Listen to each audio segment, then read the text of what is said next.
Olá, estamos aqui novamente para mais um Toques Funcionais e hoje eu queria perguntar para vocês quem foi Melvin Moss.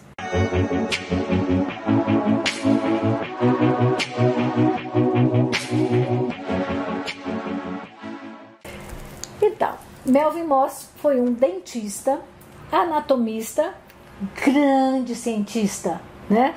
Que nasceu em 1923 e infelizmente faleceu em 2006 e deixou um legado fantástico, né, para todos nós.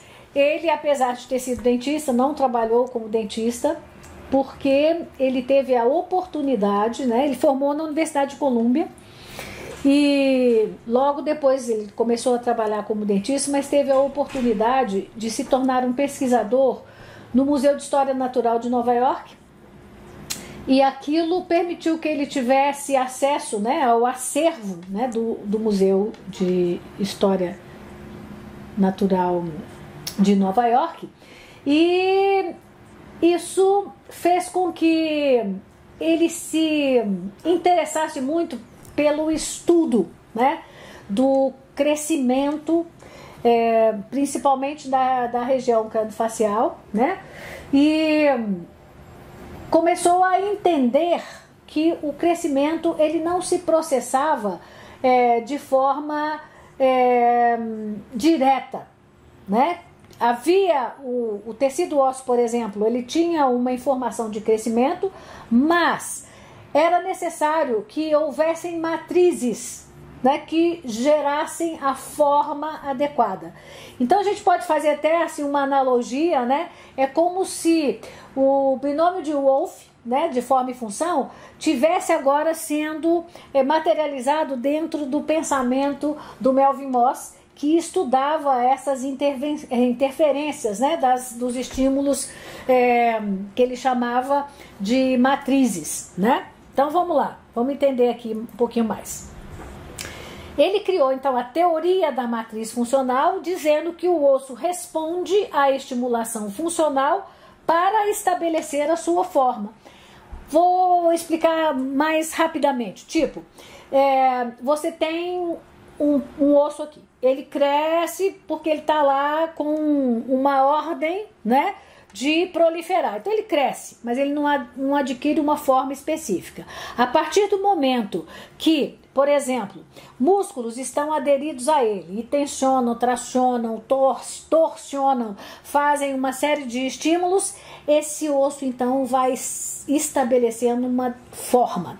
Além disso, ele estudou também partes, né, do corpo que se desenvolviam e estimulavam o osso a crescer. Por exemplo, o cérebro estimulando as meninges, né, fazia com que as meninges distorcessem, pressionassem a calota craniana, e aí a gente tinha um crescimento. E existia previamente uma assertiva de que o crescimento, a ordem de crescimento estava dentro das suturas. Era o que existia na época, né, em termos de pensamento. Mas na verdade não foi. Ele inclusive fez uns experimentos e eles removiam, né, as suturas, deixavam o espaço, mas removiam o tecido sutural e continuava a acontecer o crescimento, mostrando que não era só na sutura que o crescimento da calota acontecia. Então foi muito interessante os trabalhos do Moss, né? A trajetória dele, então, foi a seguinte: ele primeiro graduou odontologia, depois foi voluntário lá no Museu de História Natural de Nova York e foi para o departamento da Columbia University para fazer o PhD dele e tal. Ele começou a estudar sobre matriz funcional durante o doutorado dele, em 1954, e durante os anos 60 ele se dedicou a estudar, né, todas as suas teorias, né, das matrizes funcionais. Nessa trajetória, ele teve o privilégio de conviver com grandes nomes, né, grandes expoentes, por exemplo, com o Alexandre Petrovic. Ele tinha uma interface com o Petrovic, os dois, tem até um relato da esposa dele, de que teve uma vez que ele gostava muito de dormir cedo, e uma das poucas vezes que ela viu ele varando à noite foi numa das longas conversas que ele tinha com o Petrovic, porque a conversa, imagina, gente, duas feras dessas conversando, né? A conversa foi noite afora, né? Então, o Petrovic, o Kalev Kozly, o Van der Klaan e tantos outros anatomistas e embriologistas da época, todos faziam parte do círculo de amizade do Mohs, né? Então, ele postulou dentro da teoria da matriz dele essas duas matrizes que eu falei com vocês. Uma as matrizes capsulares, que eu dei como exemplo as meninges, e a outra as matrizes periostais, ou seja, todos os locais do corpo onde existe periósteo, existe uma tendência de resposta, né, ao estímulo mecânico, determinando a forma daquela região. E ele estudou muito a parte craniana. Então vejam bem, as meninges estão aqui, as cápsulas que estão aqui dentro dos seios, por exemplo, né? Então todas essas cápsulas determinavam um estímulo, né? Quando elas se expandiam, um estímulo para o crescimento ósseo. Além de tudo quanto é músculo que está, né, inserido, né, ou conectado em alguma região óssea, funciona como matriz funcional periosteal para desenvolver a forma, né, para crescer e desenvolver. Apesar de muito bem fundamentados, os estudos de Mohs foram melhor aceitos pela medicina do que pela odontologia, por incrível que pareça. A odontologia tem sempre um rançozinho, né? Tem uma dificuldade de mudar paradigma, que é uma coisa impressionante. Então, a área da medicina, principalmente na área da neurologia, neurocirurgia, neurofisiologia, eles adoraram os experimentos do Mohs e os trabalhos que ele publicou, principalmente com relação à calota craniana. Mas a odontologia ficou resistente, né? E as teorias suscitaram muitas controvérsias na área odontológica, né? Porque mudar paradigmas não é fácil. Bom, 30 anos depois, o Mohs vem e publica, no mesmo número do American Journal of Orthodontics, ele publica 4 artigos sequenciais, tá? Esses 4 artigos sequenciais traziam o trabalho investigativo dele de 30 anos em bancada de laboratório, tentando mostrar que tudo que ele falava lá em 1970 era mais do que verdadeiro. Então ele usou todas as técnicas mais sofisticadas que existiam na época para comprovar aquilo que ele falava, né? E publicou então esses 4 artigos. O primeiro tratava de mecanotransdução, o segundo da rede de conexão celular, e o terceiro e quarto tratavam da questão polêmica de que o crescimento é genético e não tem jeito de mudar. É óbvio que tem, ele já falava isso nessa época e com grande propriedade, né?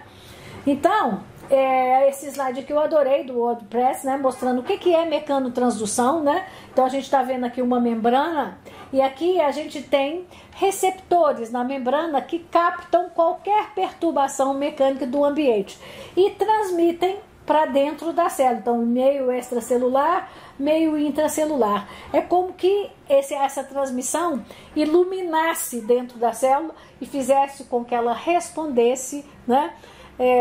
Aumentando proliferação e aumentando o processo de remodelação, né? Isso é a mecanotransdução. No segundo paper que ele tratou da rede de conexão celular, ele tratou disso aqui, ó. Aqui vocês estão vendo 2 osteócitos dentro das lacunas e esses dendritos, como se fossem dendritos de células nervosas, né? Mas na verdade são prolongamentos citoplasmáticos dos osteócitos que se interconectam, se conectam com os osteoblastos e com as células, as lining cells, né? As células de recobrimento que estão na periferia do osso, né? Então forma uma rede grande de conexão celular. E o que o Mohs falou, que hoje a gente sabe, né?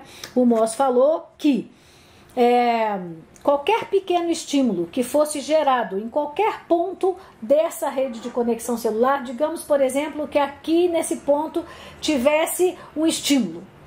Esse estímulo ia ser transmitido através dessa rede de conexão celular para essa célula, para outras, ia ser amplificado, e com isso a resposta remodelativa que aconteceria seria muito maior do que aquele pequeno estímulo que tinha sido gerado.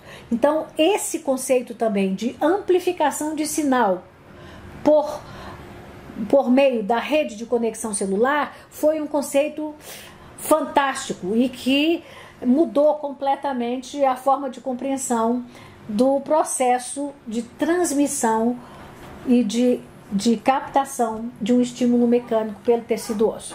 E aqui, nesse slide, a gente vê um resumo rápido do terceiro e quarto papers, publicado, né, em 1997, onde o Moss tratava da questão da teoria genética, né, e mostrando que existe a genética, mas os fatores epigenéticos são muito mais relevantes na determinação da forma, né? E isso ele mostrou que o genoma poderia ser mudado. Não era só o fenótipo que mudava. E que os fatores epigenéticos poderiam mudar o genoma da célula óssea. Tá? Ele falou isso em 1997 e ainda tem gente que não acredita nisso. Depois de tantos anos, ainda tem gente falando: isso não tem jeito, é genético, não adianta mexer. Não, classe 3 é genética, não adianta tratar. Por favor, não existe isso dentro dos conceitos de base, e o Moss já falava isso em 1997, né? Então, o que eu queria deixar aqui hoje é o seguinte: tudo que o Moss falou e trouxe para a gente depois, falou em 1960, trouxe para nós de novo em 1997, quando ele revisitou, né, os papers dele tem o nome, né, da matriz, a teoria da matriz funcional revisitada. Ele revisitou a teoria da matriz funcional com tudo que tinha de mais moderno na época, e o que ele falou cada vez mais vai sendo fundamentado e tem completo sentido. Basta ir para a ciência, basta ir para a literatura, que a gente acha comprovação de cada detalhe das coisas que o Moss falava. Então, se você não acredita, vá para a literatura e se informe. Por quê? A teoria da matriz funcional, ela está cada vez mais atualizada, ok? Mas para você que acredita e que confia na ortopedia funcional dos maxilares e sabe que ela oferece um arsenal terapêutico para resolver qualquer questão que esteja relacionado com a alteração do crescimento e desenvolvimento o mais cedo possível, continue conosco, siga a gente aqui, nós vamos sempre dar mais dicas, ok? Um abraço.